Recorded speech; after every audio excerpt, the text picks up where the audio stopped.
Bonjour Jean-Luc Charles, RV1 pour l'émission On parle de vous. Bonjour, bienvenue chez les Trois Brasseurs de Montpellier. Bienvenue chez nous.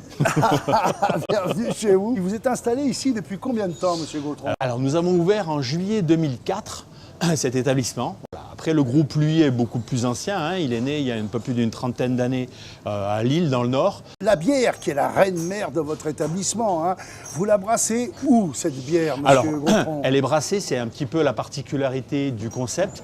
Les zones de fabrication de la bière sont à l'intérieur même du restaurant et sont visibles de la clientèle. Voilà. Toute la bière qui est servie et vendue ici, puisqu'on va aussi emporter, a été fabriquée à Montpellier, ici même. Voilà. Montrez-moi ça, parce que c'est quand même Allez, formidable. venez, on y va. Une brasserie où il y a la bière qui est fabriquée à l'intérieur de la brasserie. Pas de secret. Je vous suis. Allez, on y va.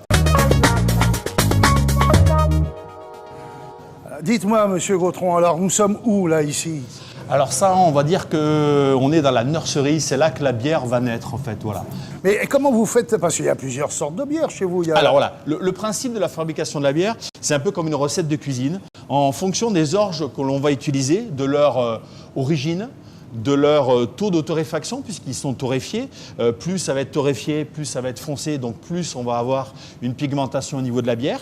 Et ensuite, les houblons, pareil, on a différents types de houblons, différents types d'amertume. Et c'est amalgame donc de différents orges et de différents houblons qui vont constituer une bière blonde, une bière ambrée ou une bière blanche. Voilà, donc et vous avez combien de sortes de bières alors on a 4 bières de base chez les Trois Brasseurs, blonde, blanche, ambrée, brune. Et après, chaque établissement a ce qu'on appelle la bière locale. Ici, donc, on a notre bière qui s'appelle la 34 et qui est une bière parfumée au miel des Cévennes. Voilà. La 34, en faisant... en rappelant un jeu de mots, 30 et le chiffre 4. Voilà, on est sur le département et on est un petit peu chauvin quand même, donc voilà. Et donc, après, à la tireuse, nous avons les bières que vous avez fabriquées. Donc, au niveau ici. du bar, nous sommes directement branchés sur les tanks, on appelle ça des tanks, hein, des cuves de 800 litres. Voilà.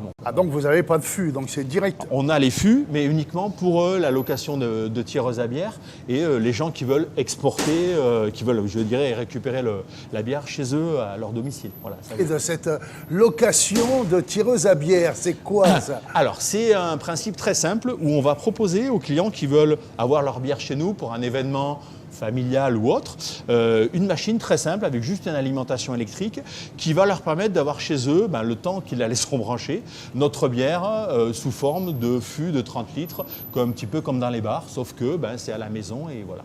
Est-ce que vous avez un exemple à nous montrer? Oui, on a une machine un petit peu plus haut, là je peux vous montrer exactement. Bon, je vous suis, je vous suis. Hop. Voilà, donc ça se présente comme ça, hein, très simplement.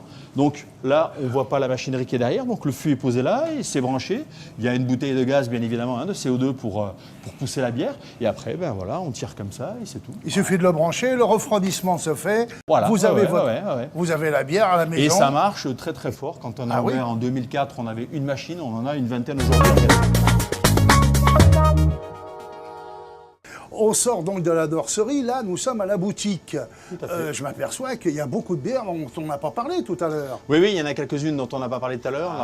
La bière Oak Barrel, donc c'est une bière en fait qui est vraiment spécifique à Montpellier. Donc on est parti de la base de notre 34 et on s'est amusé à la mettre à vieillir dans des fûts de chêne pendant 5, 6, 7 mois. On a essayé et voilà, donc on va retrouver sur ces bières en plus des notes de miel et les notes classiques de bière. Donc des notes de raisin et de bois, voilà, des choses qui plaisent pas mal à nos clients. Ah oui, dites-moi, juste derrière moi, il y a un tonneau là, qu'est-ce que c'est? Tout à fait, donc on appelle ça le tonnelet, donc ça contient 5 litres de la bière qu'on veut bien y mettre à l'intérieur.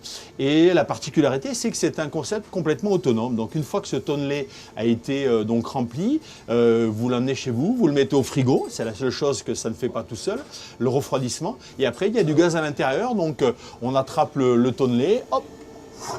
Voilà. Et une fois qu'il est percuté après, chez vous, vous tirez comme ceci. Voilà, vous avez vraiment votre bière à la maison, pression, comme si vous étiez dans un bar. Autour de la bière, et bien évidemment que vous êtes aussi une brasserie, et avant tout cela, vous avez forcément des formules, des cartes, des manières. Tout à fait, oui.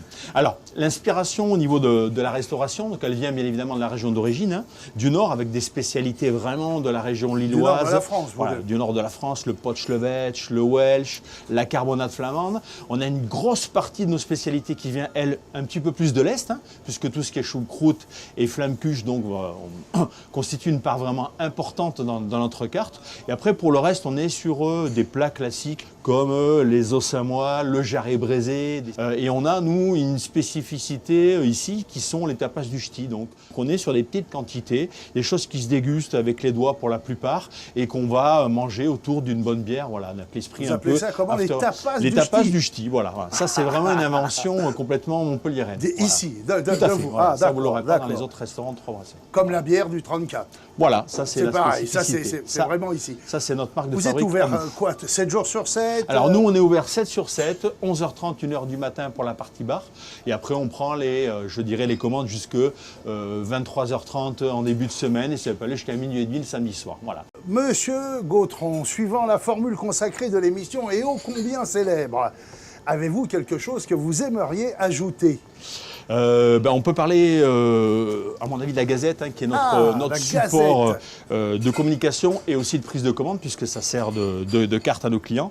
Vous avez un petit peu notre histoire, les tapas, les formules, puisqu'on fait aussi des formules à volonté du lundi au jeudi soir, qui ont un grand succès sur le restaurant. Mais elle paraît quand, cette Gazette? Donc ces gazettes, en fait, sont changées à peu près tous les 6 mois. Donc on a une formule qui est plutôt automne-hiver et on a une deuxième formule donc, qui est printemps-été. Je vous remercie bien évidemment, Franck Gautron, d'avoir participé à cette émission. Et en rappelant qu'on peut vous retrouver, donc les Trois Brasseurs sur le site les3brasseurmontpellier.fr. Franck Gautron, le mot de la fin, c'est quoi? C'est bonne bière, bon appétit, comme on dit? Ouais, bienvenue chez nous et voilà, et faites mousser vos envies. Voilà, c'est les Trois Brasseurs, c'est Montpellier, Odysseum. On vous attend.